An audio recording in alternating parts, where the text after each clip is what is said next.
사랑하는 성도 여러분, 고난주간을 경건하게 그리고 말씀과 기도로 잘 지내고 계십니까? 오늘도 가정에서 예배의 자리를 지키시는 모든 분들을 주님의 이름으로 축복합니다. 수요일과 금요일에는 우리가 누가복음의 말씀을 살펴보고 있는데요. 이번 주는 고난주간입니다. 그래서 본문을 많이 건너뛰어서 말씀을 살펴보려고 합니다. 오늘 본문은 누가복음 22장 39절부터 46절까지고요. 이 본문을 통해 겟세마네의 기도라는 제목으로 설교하고자 합니다. 오늘 말씀은 예수님의 공생의 일주일 중에 마지막 일주일 중에 목요일에 있었던 일입니다. 오늘이 수요일입니다. 예수님은 마지막 일주일의 수요일에는 아무 일도 하지 않으셨어요. 이렇게 말씀을 드리는 이유는 사복음서가 모두 그 수요일에 어떤 일이 있었는지, 예수님께서 무엇을 하셨는지 전혀 말씀하고 있지 않기 때문입니다. 그래서 어떤 이들은 이 수요일을 가리켜서 침묵의 수요일 이렇게 부르기도 합니다. 반면에 목요일 저녁부터 금요일 저녁까지는 예수님의 행적들이 많이 나타납니다. 예수님은 유월절 식사를 제 아들과 함께 나누셨지요. 최후의 만찬이라고 하는 이 자리에서 성찬을 친히 제정해 주십니다. 베드로가 새벽 닭 울기 전에 3번 나를 부인하리라 이렇게 예수님께서 예언하기도 하셨어요. 그 만찬 후에 겟세마네로 기도하러 가십니다. 그 기도가 끝난 뒤에 가룟 유다의 배신으로 산헤드린 공회에 체포가 되시죠. 예수님께서는 온갖 수모를 당하시고 또 부당한 재판을 받으시고 다음 날입니다. 금요일 오전 9시경에 십자가에 못 박히십니다. 그리고 오후 3시경에 운명을 하시고 오후 6시경에 무덤에 장사가 되시죠. 장면마다 매우 긴장감이 넘치고 아주 숨가쁘게 진행이 됩니다. 그러므로 수요일의 이 침묵은 클라이맥스, 절정을 향한 숨 고르기 정도로 이해하시면 되겠습니다. 이제 오늘의 본문 속으로 들어가 볼 텐데요. 겟세마네 기도는 마태복음 26장 그리고 마가복음 14장의 병행 본문이 나타나고 있습니다.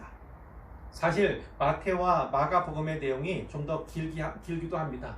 또 스토리텔링 면에서 좀 더 풍성하다고 볼 수 있죠. 하지만 누가복음에는 두 복음서가 말해주지 않는 아주 중요한 내용들을 담고 있습니다. 따라서 그 세 복음서를 함께 살펴보는 것이 가장 좋겠다 이런 생각입니다. 본문 39절에 보면 예수님께서 감람산으로 가셨다는 기사가 나옵니다. 예수님께서 왜 감람산으로 가셨을까요? 기도하러 가신 거죠. 그런데 누가복음을 기록한 누가는 예수님께서 감람산으로 기도하러 가신 것이 습관을 따른 행동이었다고 기록하고 있습니다. 예수님은 항상 습관처럼 감람산으로 기도하러 다니셨다는 말씀이죠. 그런데 마태와 마가는 감람산 대신에 겟세마네라 하는 곳 이렇게 기록하고 있습니다. 이를 통해 볼 때 감람산 그 중에서도 겟세마네라고 하는 곳이 예수님의 기도처임을 알 수 있습니다.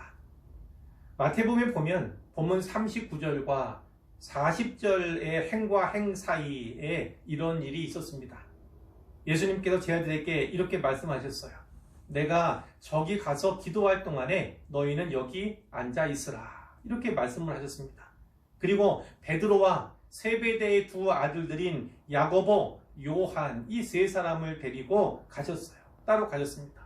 그리고 고민하며 슬퍼하시면서 이렇게 말씀하셨어요. 내 마음이 매우 고민하여 죽게 되었으니 너희는 여기 머물러 나와 함께 깨어 있으라. 이런 말씀을 하셨습니다. 예수님께도요. 이 십자가는 고통이었고 두려움이었어요. 육체적인 고통 그리고 육신의 죽음 이것도 두려움의 대상이었겠지만 이 백성의 저주를 대신 지시잖아요. 하나님께 버림받을 그 고통을 너무나 두려워하셨던 것이죠. 이 고통을 앞에 두니까 예수님도 고민하셨던 거예요. 마음이 곧 죽을 것만 같은 그런 지경에까지 이르신 것입니다.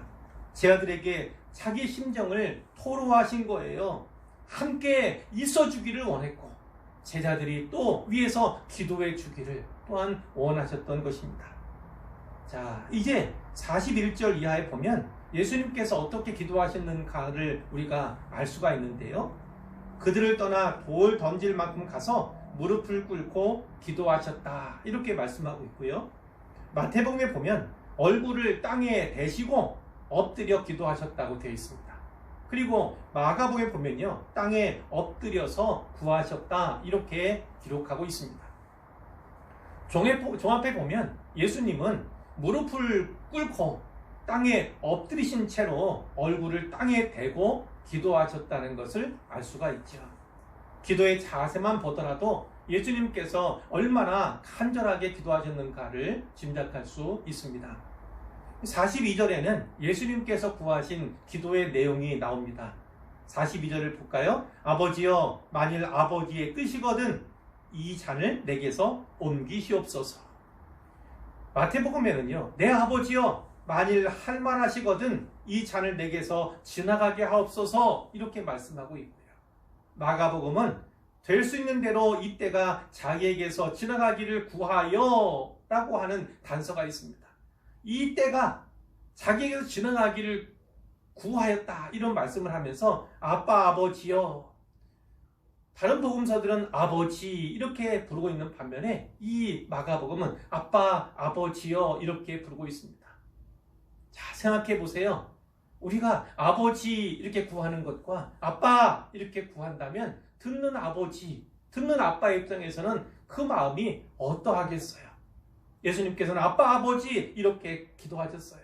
아버지께는 모든 것이 가능하오니 이 잔을 내게서 옮기시옵소서, 이렇게 기도하셨습니다. 예수님은 하나님 아버지께 이 잔을 내게서 옮겨달라고, 이 잔이 내게서 지나가게 해달라고 이렇게 기도하셨습니다. 이 잔이 어떤 잔입니까? 하나님의 진노의 잔입니다. 하나님의 진노의 잔, 그리고 이 잔은 곧 그리스도의 십자가인 것이죠. 여러분, 예수님은 인류를 구원하시기 위해서 이 땅에 오셨어요. 우리와 같은 죄인을 구속하시기 위해서 이 땅에 오셨습니다. 기꺼이 하나님 아버지의 뜻에 순종해서 이 땅에 오신 거지요. 그리고 한순간도 그 사명을 잊어버리신 적이 없고 또 소홀히 한 적도 없으셨어요. 그러나 그리스도는 100% 완전한 하나님이신 반면에 또 100% 완전한 사람이시기도 하셨어요. 따라서 이제 눈앞에 다가올 그 엄청난 고통의 시간들, 그 그리스도의 순환 앞에서요, 하나님 아버지께 호소하시고 계시다, 이렇게 우리가 볼 수가 있는 것입니다. 예수님도 이미 아셨어요. 십자가 외에는, 십자가 밖에는 다른 길이 전혀 없음을 잘 아셨습니다. 그것이 아버지의 뜻임을 모르지 않으셨어요. 그리스도의 십자가야말로 하나님의 지혜고 하나님의 능력임을 잘 아셨습니다. 하지만 그 순간 그 십자가를 생각하니까 마음이 너무나 고통스러운 것이지요. 하나님께 버림받을 그 고통을 생각하니까 진짜 죽을 것 같은 그런 생각이 들었던 것입니다. 여러분, 만약 예수님의 기도가 여기까지였다면, 여기에서 그 기도가 멈췄다면 우리는 어떻게 되었겠습니까? 간단히 말해서 그분이 길이요 진리요 생명이시니까 우리는 그 길을 잃고 그 진리를 잃고 그 생명을 잃었겠지요. 그리고 길을 찾고 진리를 찾고 생명을 찾기 위해서 절망의 어둠 속을 지금껏 헤매고 있을 것입니다. 하지만 감사하게도 예수님의 기도는 여기서 끝나지 않았어요. 그러나 내 원대로 마시옵고 아버지의 원대로 되기를 원합니다, 이렇게 기도하죠. 세 복음서가 동일하게 말씀합니다. 그러나 내 원대로 마시옵고 아버지의 원대로 되기를 원하나이다. 예수님은요, 다시 아버지의 원대로 하시기를 간절히 기도해요. 겟세마네 기도는 바로 그렇습니다. 내 원대로 행하지 않기 위해서 피하고 싶지만 그 하나님 아버지의 원을 따라드리기 위해서요.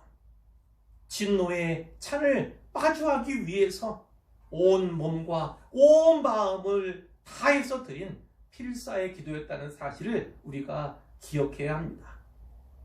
43절에 볼까요? 천사가 하늘로부터 예수께 나타나 힘을 더하더라. 이 43절과 44절의 말씀은 이 누가복음에만 기록되어 있는 말씀이에요. 그러니까 귀한 말씀이 여기에 기록되어 있어요. 세 복음서 모두를 다 살피는 것이 좋겠다, 그런 것이죠. 천사가 하늘로부터 예수께 나타나 힘을 더하더라. 천사는 하나님의 보내심을 받은 그런 존재잖아요. 그러니까 하늘로부터 그 천사를 하나님께 보내신 거예요. 예수님께 보내셔서 힘을 더하셨다. 자, 어떤 의미였을까요? 사랑하는 아들아, 사랑하는 아들아, 좀 더 힘을 내라. 끝까지 힘을 내라. 이런 하나님의 도우심, 평려가 있었겠지요. 44절에 예수께서 힘쓰고 애써 더욱 간절히 기도하시니, 힘써 기도하시고 애써 기도하시고 더욱 간절히 기도하셨다고 말씀해요. 어느 정도 간절했습니까? 땀이 쏟아지는데요. 마치 그것이 핏방울 같이 되었다고 말씀합니다. 얼마나 간절히 기도했으면 그 땀을 닿기까지, 그래서 피방울이 쏟아 나오기까지 이런 모습이었을까 우리가 생각해 볼 수가 있죠. 하나님을 설득하는 대신에, 그래서 그 십자가를 피하는 대신에요, 자기 자신을 설득하시는 거예요. 아버지의 뜻을 이루어 드리려고, 그분의 뜻에 맞추려고 기도하시는 것입니다.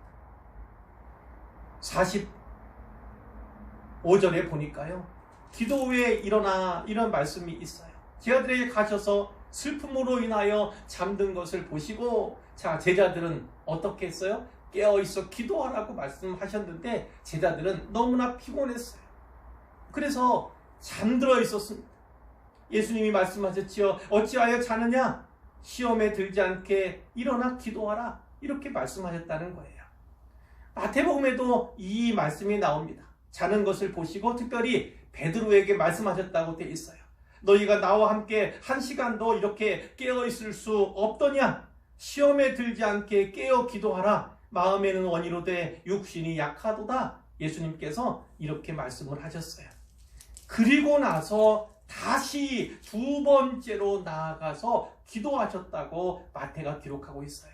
내 아버지여, 만일 내가 마시지 않고는 이 잔이 내게서 지나갈 수 없거든 아버지의 원대로 되기를 원하나이다. 이렇게 다시 한번 기도했어요. 그리고 다시 제자들에게 오셨어요. 근데 제자들이 여전히 잠들어 있는 것입니다. 눈이 피곤해서 잠들었다고 이렇게 부언 설명이 되어 있어요. 자, 마태복음에 의하면 그들을 두시고 나아가 세 번째 같은 말씀으로 기도하셨다. 이렇게 말씀해요. 그리고 제자들에게 돌아오셔서 마지막으로 이제는 자고 쉬라. 보라, 때가 가까이 왔으니 인자가 죄인의 손에 팔리느니라. 일어나라, 함께 가자. 보라, 나를 파는 자가 가까이 왔느니라. 이렇게 말씀하셨다는 기록이 있습니다. 마태복음에 의하면 예수님은 동일한 기도를 3번이나 하신 거예요. 자, 정리해 볼까요? 예수님의 겟세마네 기도는요, 필사의 기도였어요. 생명을 건 기도였습니다. 자, 그 자세와 모습부터가 그랬습니다. 예수님은 무릎 꿇기도 했고 땅에 엎드린 채로 얼굴을 땅에 대고 기도하셨다고 되어 있어요. 뿐만 아니라 힘쓰고 애써 더욱 간절히 기도하셨고요. 그래서 땀이 땅에 떨어지는 핏방울같이 되었다고 이렇게 말씀을 하셨어요. 자, 기도의 내용 들었습니다. 아버지여, 만일 아버지의 뜻이거든 이 잔을 내게서 옮기시옵소서. 그러나 내 원대로 마시옵고 아버지의 원대로 되기를 원하나이다. 이런 기도의 내용도 역시 필사적인 것임을 우리가 알 수가 있고요. 마지막으로 하나를 더 본다면 같은 기도를 3번이나 하셨다는 데서도 그것을 발견할 수 있어요. 같은 기도를 예수님도 3번이나 하셔야만 했던 것입니다. 그만큼 십자가를 지는 일은요, 그것을 받아들이는 일, 하나님의 뜻을 이루어 드리는 일은 그렇게 힘들고 어려운 일이었던 것입니다. 이제 결론인데요, 이를 통해서 짧게 몇 가지만 살펴보도록 하겠습니다. 자, 예수님도요, 이 십자가 앞에서, 이 순환 앞에서요, 이렇게 고통하시고 고민하시고 고뇌하셨다는 것을 우리가 먼저 기억할 필요가 있습니다. 아버지, 만일 할만하시거든, 만일 다른 길이 있다면, 이 잔을 피할 수 있다면 그렇게 해주십시오. 예수님도 그렇게 기도하실 수밖에 없었다는 거예요. 예수님도 우리와 똑같은 성령을 가지시고 우리와 똑같은 인생의 문제, 그리고 십자가와 고난의 문제 앞에 서셨던 것입니다. 자, 왜 죄 없는 그리스도께서 겟세마네에서 이처럼 부르짖어야 했겠습니까? 이렇게 간절히 기도하셔야 하셨습니까? 이사야 53장에 그 해답이 나오지요. 그가 찔림은 우리의 허물 때문이요, 그가 상함은 우리의 죄악 때문이라. 그가 징계를 받음으로 우리는 평화를 누리고 그가 채찍에 맞음으로 우리는 나음을 받았도다. 우리는 다 양 같아서 그릇 행하여 각기 제 길로 갔거늘 여호와께서는 우리 모두의 죄악을 그에게 담당시키셨도다. 아멘. 그분이 찔리고 그분이 상하고요, 징계를 받고 채찍에 맞은 이유가 무엇입니까? 바로 우리의 허물 때문입니다. 바로 우리의 죄악 때문입니다. 그런 우리를 위해서 평화를 주시고, 그런 우리를 위해서 나음을 주시기 위해서 예수님께서 십자가에 달려 죽으셨다는 말씀이에요. 우리 하나님께서는 우리 모두의 죄악을 그분에게 담당시키셨습니다. 그분에게 담당시키셨어요. 하나님은 사랑의 하나님일 뿐만 아니라 그분은 공의의 하나님입니다. 하나님의 사랑과 하나님의 공의를 다 성취하기 위한 하나님의 지혜와 하나님의 능력이 바로 그리스도의 십자가였다는 것입니다. 바로 그것을 알기 때문에 예수님께서는 울며 부르짖으며 눈물을 지었지만, 그러나 힘써 기도하심으로써 아버지의 뜻을 받아들이고 십자가를 지기로 결심을 하셨습니다.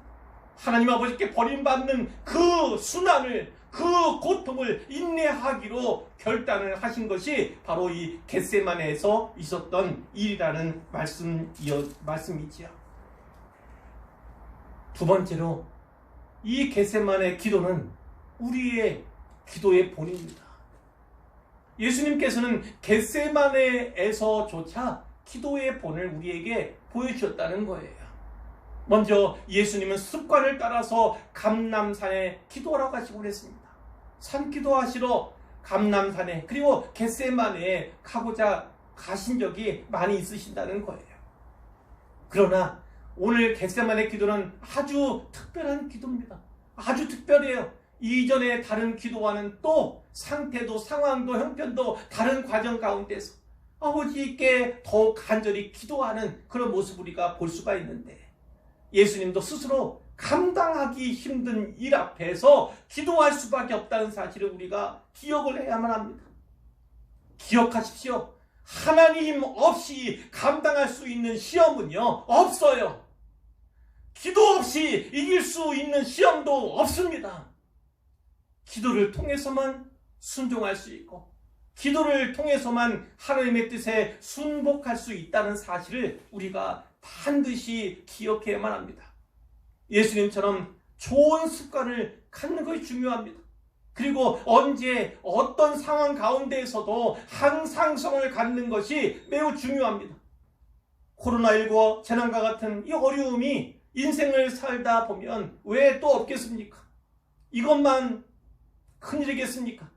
그러나 이런 일이 있어도 그래도 그냥 똑같은 거, 이래도 그냥 다름이 없는 것이 매우 중요하다는 거예요. 어떤 분들은 이럴 수 있어요. 이 틈을 타서 예배 끊는 거지요. 이 틈을 타서 주일 성수도 안 하는 거지요. 이 틈을 타서 안 보이니까 기도도 안 합니다. 그리고 헌금도 안 하는 사람들이 있을 수 있어요. 내가 기회를 포착했다, 좋은 기회를 맞이했다, 이런 생각하지 마십시오. 하나님은 다 보고 계세요. 알고 계십니다. 뿐만 아니라 이걸 아셔야 합니다. 마귀야말로 기회 포착의 명수라는 것을 아셔야 합니다. 가룟 유다 그리고 베드로에게 그 기회 포착의 명수인 마귀가 역사하니까 결국은 가룟 유다는 예수님을 팔았던 것이고요. 그리고 베드로는 두려움에 사로잡혀서 예수님을 3번이나 부인한 것입니다. 사탄이 미를 까부르듯이 하는 거예요. 자, 이 사탄의 놀이개감으로 또 변질되지 않는 그런 모습이 있으려면 어떻게 해야 합니까? 시험 들지 않으면 어떻게 해야 합니까? 늘 항상성을 갖는 것, 좋은 습관을 갖고 좋은 습관대로 하는 것, 예수님처럼 늘 기도하는 삶을 살아가는 것, 그것이 너무나 중요하다, 이렇게 말씀을 드릴 수 있겠습니다. 그리고 마지막으로 한 가지만 더 말씀을 드리면요, 예수님께서 제자들에게 깨어있으라고 기도하라고 이렇게 말씀하셨지만 제자들은 예수님의 그 요청에 부응하지 못했어요. 그들은 너무나 피곤하고 고냈던 나머지 잠을 잤습니다. 기도하지 않았습니다. 그 전에 어떻게 했습니까? 주님이 가시는 길 저희도 가겠습니다. 주님이 마시는 잔 저희도 마시겠습니다. 이렇게 호언장담했던 그들이었어요. 그러나 이들은 아직도 그 길이 어떤 길인지, 그리고 그 잔이 무엇인지 깨닫지 못합니다. 주님은 결국 제자들 함께 하시기 위해서 그들을 뽑으셨는데, 택하셨는데, 이 겟세마나에서는요 홀로 기도하셨던 것이에요. 그리고 아무도 함께 하지 않는 그 길을 걸어가셨던 것입니다. 기도하지 않았던 제자들은 어떻게 되었습니까? 어떻게 되었어요? 예수님과 함께하지 못했을 뿐만 아니라 결국은 다 주를 버리고 도망하고 베드로는 예수님을 3번이나 부인하는 그 지경에까지 이르게 된 것입니다. 사랑하는 성도 여러분, 기도를 미룰 핑계를 찾아서는 안 됩니다. 오히려 기도의 자리를 찾아서 깨어서 기도해야 합니다. 그래야 유혹에 빠지지 않고, 그래야 시험에 들지 않는 것입니다. 이 코로나 재난과 같은 이런 때에는요, 시험에 들기 딱이에요. 자칫 잘못하면 깨어있을 수 없을 수가 있습니다.